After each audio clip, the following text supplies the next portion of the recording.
So hello friends, आप सभी लोगों का स्वागत है मेरे चैनल पे टेक एंड एजुकेशन। इस वीडियो को स्टार्ट करने से पहले आप सभी लोगों से मेरी एक छोटी सी रिक्वेस्ट है कि जो मेरे चैनल पे नए हैं वो मेरे चैनल को लाइक करें, सब्सक्राइब करें, साथ ही आप लोग इस वीडियो को शेयर जरूर करेगा फ्रेंड्स। चलिए फ्रेंड्स, स्टार्ट करते हैं इस वीडियो को और आप सभी लोगों से हम बात करते हैं। इस वीडियो में हम किस टॉपिक से बात करने वाले हैं। फ्रेंड्स, यहाँ पे आप देख सकते हैं कि हमारा जो ये वीडियो रहने वाला है वो सेपरेटली जो है एलएलबी कोर्स के रिकॉर्डिंग ये वीडियो रहने वाला है। और इस वीडियो में मैं बात करने वाले एलएलबी फर्स्ट सेमेस्टर के एग्जामिनेशन जो है 2020 जो है पेपर एक पैटर्न है। तो इस पैटर्न के बेस पे आप लोग आइडिया लगा सकते हैं कि आप लोग का जो पेपर हो किस पैटर्न पे आएगा।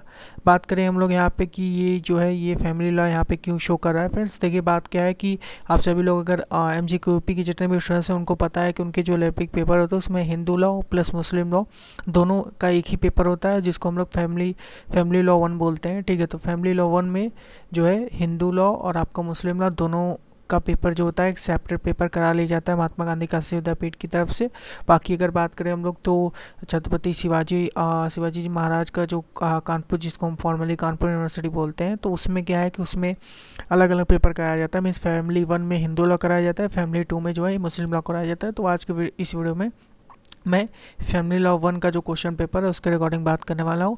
बाकी अगर बात करें महात्मा गांधी काशी विद्यापीठ का, देखिए वहाँ पे 2 यूनिट आपके हिंदू लॉ के रहते हैं और 2 यूनिट आपके वहाँ पे मुस्लिम लॉ के रहते हैं। फिर सेकंड सेमेस्टर में आपके लास्ट के बाकी के जो बचे हुए 2 यूनिट रहते हैं वो रहते हैं हिंदू लॉ के, और 2 आपके लास्ट जो रहते हैं वो मुस्लिम लॉ के रहते हैं। ठीक है, तो इसके नेक्स्ट वीडियो में मैं सिलेबस में आपको बता दूंगा कि कौन कौन से टॉपिक जो है इंपॉर्टेंट रहने वाले हैं आपके LLB सेमेस्टर एग्जामिनेशन के इंपॉर्टेंट कौन कौन से क्वेश्चन जो है इंपॉर्टेंट रहने वाले महात्मा गांधी काशी विद्यापीठ के स्टूडेंट्स को। साथ ही जो कानपुर यूनिवर्सिटी है उनके भी स्टूडेंट्स के लिए मैं एक सेपरेट वीडियो बना दूंगा, जिसके थ्रू मैं आप लोग को बता दूंगा कि कौन कौन से जो क्वेश्चन है वो इंपॉर्टेंट रहने वाले हैं फैमिली लॉ को लेकर। ठीक है, यहाँ पे हम लोग बात कर लेते हैं।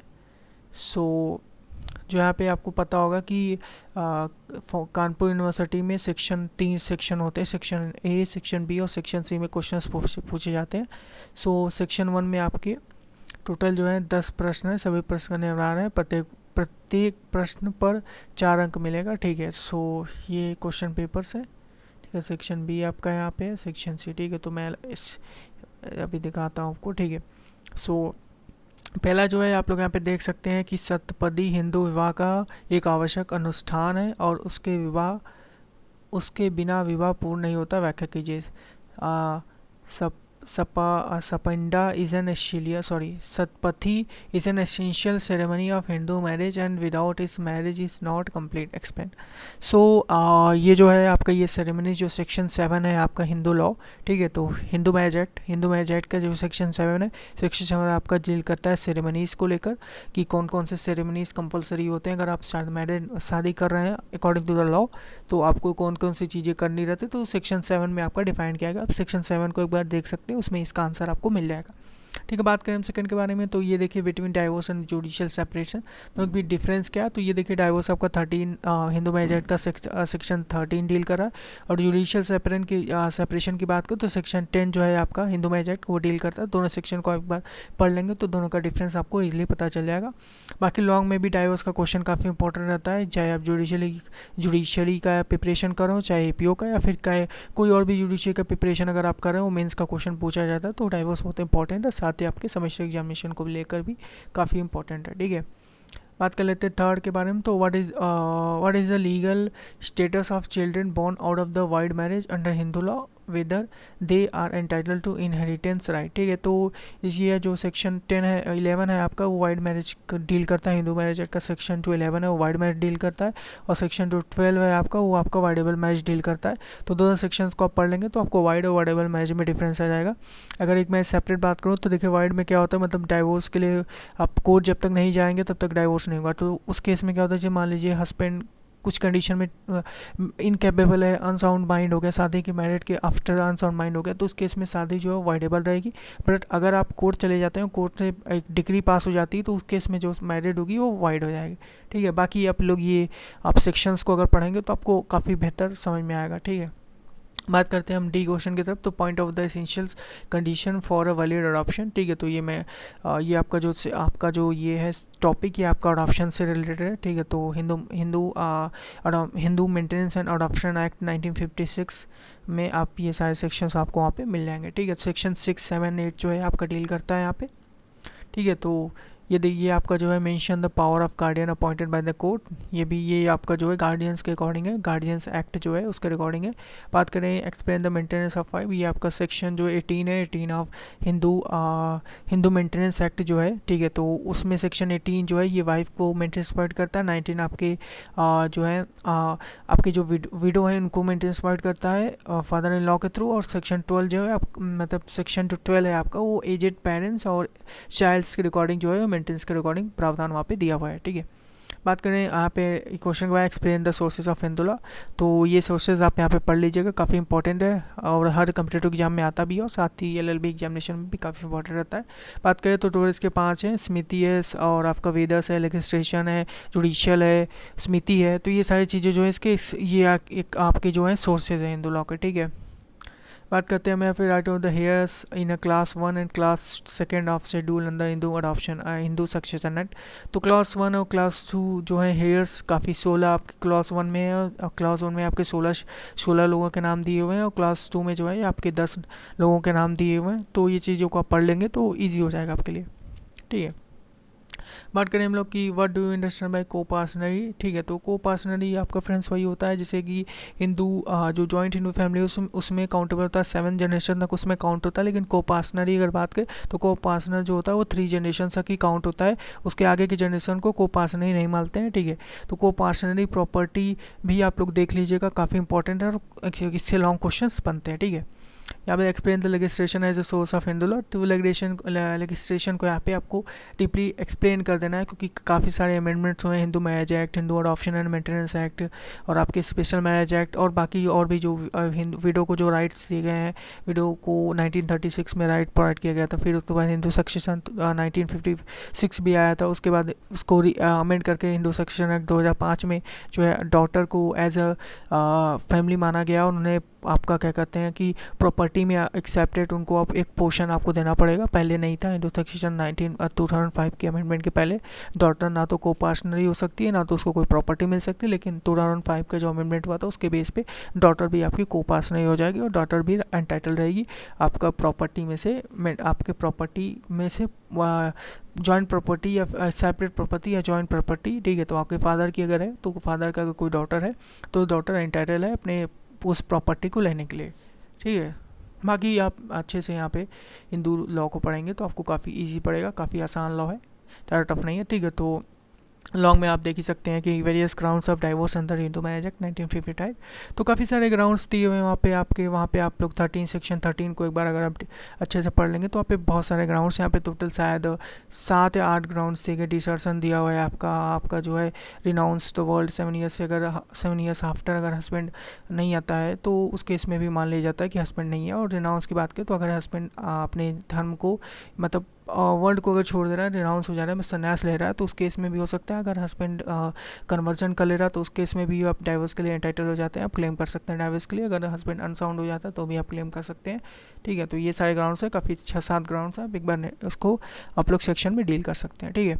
बात करें हम लोग यहाँ पे तो what are the essentials condition of a valid adoption, who can be a taken in adoption, ठीक है।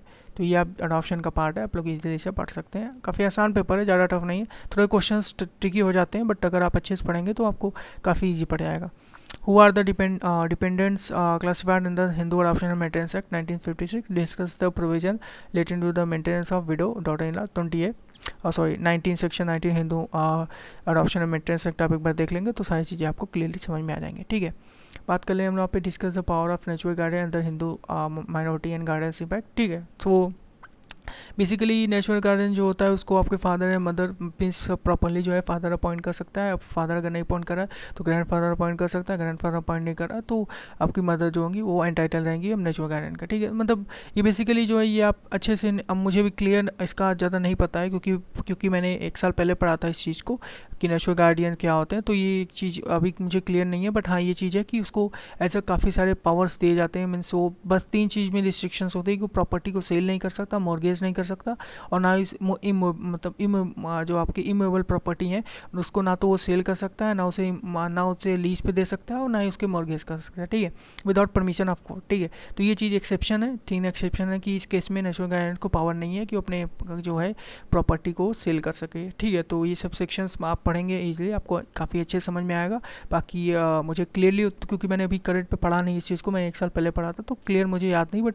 मुझे इतना पता है कि एक्सेप्शन इसके 3 ठो हैं। एक्सेप्शन आप लोग याद रखिएगा, क्योंकि इस केस में और ये भी चीज़ें हैं कि कोर्ट के पास पावर रहती है कि वो उस केस में अगर चाइल्ड के बेनिफिट दिख रहा है वहाँ पे कि चाहे अगर प्रॉपर्टी बेच रहे हैं तो उसके पैसे से चाइल्ड को एजुकेशन मिल रहा है, तो उस केस में कोर्ट उसे ग्रांट कर सकता है, ठीक है।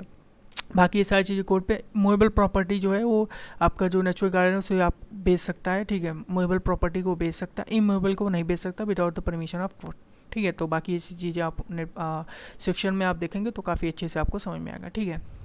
सो हम बात कर लेते हैं, discuss between void and voidable marriage, under what condition or grounds can be the annulled, ठीक है, are the children of such marriage legitimate, discuss. तो वाइड एंड वाइडेबल मैरिज में डिफरेंस काफ़ी पूछता है, वाइड एंड वाइडेबल मैरिज, फिर आपका marriage divorce and judicial separation में डिफरेंस क्या होता है, और आपके उसके बाद यहाँ पे पूछा जाता है कि divorce and restitution of conjugal rights में डिफरेंस लिखिए। तो ये सब चीज़ें इंपॉर्टेंट है, आप चीज़ें सब देख लेंगे अच्छे से, क्योंकि ज़्यादा टफ नहीं है, बात करें आसान है। वाइड एंड वाइडेबल मैरिज में कोई ज़्यादा डिफरेंस नहीं है, तो एक बार आप अच्छे से अगर बुक्स को पढ़ेंगे तो आपको ईजिली समझ में आ जाएगा as a semester point of view से। What are the rules and order of the succession to the property of an in state female Hindu according to the Hindu Succession Act 1956, ठीक है।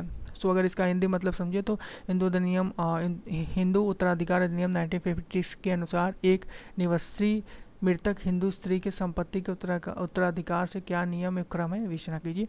तो इसको आप देख लेंगे, सक्सेशन से ज़्यादा क्वेश्चंस बनते नहीं है LLB मतलब सेमेस्टर एग्जाम में, पर 1-2 क्वेश्चंस आ जाते हैं, ठीक है। बात करें who are entitle to the share of partition of joint Hindu family property अंदर मृताक्षर को, ठीक है। तो ये आप पार्टीशन, ये जो है पार्टीशंस को आप पढ़ सकते हैं, ठीक है। तो पार्टीशंस यहाँ पे है। उसके बाद बात करें हम लोग कर्ता वहाँ पे है, ठीक है। जो कर्ता, जो कि हम लोग इंडायरेक्टली बोले तो मैनेजर होता है फैमिली का, ठीक है, कर्ता भी होता है। फिर जॉइंट हिंदू फैमिली क्या होती है, कोपार्सनरी प्रॉपर्टी क्या होती है, कोपार्सनरी प्रॉपर्टी का क्लासिफिकेशन क्या होता है, सब चीज़ों को आप एक बार पढ़ लीजिएगा, क्योंकि काफ़ी इंपॉर्टेंट रहते हैं, आते हैं। और साथ ही एक चीज़ और भी आता है यहाँ पे कि जब हिंदू सक्सेशन एक्ट को अमेंड किया गया था 2005 में, तो कौन कौन सी चीज़ों को बदला गया था। पहले क्या हुआ 1956 में ये हुआ था फ्रेंड्स कि जो सर्वाइवरशिप था और सक्सेशन, ठीक है। तो ये दोनों चीज़ें मिताक्षरा स्कूल में थी। मिताक्षरा स्कूल मतलब कि जो सिर्फ ऑल ओवर इंडिया में एप्लीकेबल है सिवाय वेस्ट बंगाल के, ठीक है। वेस्ट बंगाल में जो है दयाभागा स्कूल जो है वो एप्लीकेबल होता है, बाकी मिताक्षरा स्कूल जो है पूरी ऑल ओवर इंडिया में एप्लीकेबल है, बस वेस्ट बंगाल में एप्लीकेबल नहीं है। मिताक्षरा में आपका बेंगलोर, आपका मुंबई स्कूल भी एक उसके पार्ट्स हैं, मुंबई स्कूल था, मद्रास स्कूल है, बनारस स्कूल है। तो ये सब स्कूल्स इसके पार्ट है, ज़्यादा इंपॉर्टेंट नहीं, लेकिन मिताक्षरा स्कूल काफ़ी इंपॉर्टेंट है क्योंकि इसी से सारी चीज़ें गवर्न होती हैं, ठीक है। तो ये मिताक्षरा लॉ हो गया। और इसके पार्टीशन की बात करें तो काफ़ी तरीके से पार्टीशन हो सकता है, 5-6 ग्राउंड्स वहाँ पे दिए गए हैं। फ्रॉड के थ्रू अगर हुआ है मतलब ये सारे ग्राउंड्स हैं। फिर अगर रीपार्टीशन भी हो, मीन्स रीओपनिंग भी हो सकता है, मीन्स पार्टीशन अगर एक बार हो गया फिर दोबारा से भी पार्टीशन हो सकता है। अगर आपका जो चिल्ड्रन अगर मदर के वोम में है तो फिर पार्टीशन दोबारा से खुल सकता है। कोई फ्रॉड हुआ है at the time of partition तो भी खुल सकता है, पार्टीशन रीओपन हो सकता है। तो ये 2-3 इसके एक्सेप्शंस है, मीन्स रीओपनिंग है। तो ये काफ़ी इंपॉर्टेंट रहते हैं, हर साल पूछे जाते हैं, मीन्स हर साल एग्जामिनेशन में काफ़ी इंपॉर्टेंट रहते हैं। कोई चाहे MJQP हो, चाहे आपका कानपुर यूनिवर्सिटी हो, चाहे आपका चौधरी चरण सिंह यूनिवर्सिटी हो, चाहे आपका जो है DDU हो, हाँ गोरखपुर, ये सारी यूनिवर्सिटीज़ लगभग LLB के सिलेबस सेम रहते हैं। तो अगर फैमिली लॉ के पेपर 1 होंगे तो भी आपके क्वेश्चन से मैच करेंगे, ठीक है। तो आप एक बार अच्छे से सब सारी चीज़ों को पढ़ लेंगे तो आपका आसानी से हिंदू लॉ में आपके काफ़ी अच्छे 70 to 75 मार्क्स अच्छे से आप गेन कर लेंगे अगर आप अच्छा लिखेंगे। और सेक्शंस को काफ़ी अच्छे से अगर हम मेंशन कर रहे हैं तो आपका मार्क्स जो है काफ़ी अच्छा आएगा, ठीक है। सो यहाँ पे लास्ट क्वेश्चन जो है क्या है, सो लास्ट क्वेश्चन जो है टिप्पणी करनी है, शॉर्ट नोट्स यहाँ पे देना है। Restriction of conjugal rights, coparcenary capacity of female to take an adoption, ठीक है। तो यहाँ पे फीमेल अडॉप्शन के लिए एलिजिबल होती है, ठीक है, तो अडॉप्शन ले सकती है। तो सेक्शन जो है आपका adoption maintenance and adoption act जो 1956 है उससे ये डील करता है। सेक्शन 8 जो है आपका सेक्शन 6 से लेकर सेक्शन 8-12 तक आई थिंक ये सारे जो पार्ट्स हैं ये आपके फीमेल को मीन्स अडॉप्शन के प्रोविजंस दिए हुए हैं कि कैपेसिटी किसकी कितनी होगी, कि कौन मेल की कैपेसिटी क्या होनी चाहिए, फीमेल की कैपेसिटी ठीक है, होनी चाहिए कि वो अडॉप्ट कर सकते हैं। इसमें एक केस ये भी है फ्रेंड्स कि फ़ीमेल अपने हस्बैंड की कंसीडर के बाद ही अपॉइंट मीन्स अडॉप्शन ले सकती है, ठीक है, उसके पहले वो नहीं ले सकती। अगर हस्बैंड एक्सपायर हो गया तो उस केस में जो है वो अडॉप्शन ले सकती है, बट अगर हस्बैंड कंसेंट उसको लेना चाहिए मीन्स लेना है तो सेक्शंस को आप पढ़ेंगे तो क्लियरली समझ में, मुझे ज़्यादा मैं रिकॉल नहीं कर पा रहा हूँ, बट थोड़ा थोड़ा मुझे याद है, ज़्यादा मुझे याद नहीं क्योंकि उस टाइम मैं काफ़ी चीज़ पढ़ा था। अभी करंट में मुझे इतना अच्छे से याद नहीं क्योंकि 1 साल हो चुका है फ्रेंड्स। तो यही था, ये कार्य क्वेश्चंस थे, आप एक बार इसे देख लीजिए, ठीक है। और बाकी इस पेज पे मैंने इंपॉर्टेंस भी चीज़ें आपको बता दी है, बट अगले नेक्स्ट वीडियो में मैं हिंदू लॉ के काफ़ी इंपॉर्टेंस जो क्वेश्चंस रहने वाले हैं उसके रिकॉर्डिंग में वीडियो लाने की कोशिश करूँगा कि मैं जल्द से जल्द एक और टॉपिक पे वीडियो इसके रिकॉर्डिंग लेकर आऊँ। बाकी इस वीडियो में यही था फ्रेंड्स। आप लोगों को वीडियो कैसी लगी आप लोग प्लीज़ कमेंट सेक्शन में बताइएगा। ऐसे कोई डाउट है तो मुझे कमेंट सेक्शन में पूछ सकते हैं। सो फ्रेंड्स, इस वीडियो को हम लोग यहीं रखते हैं, आपसे लोग से मिलेंगे फिर नेक्स्ट वीडियो में। Thank you for watching this video.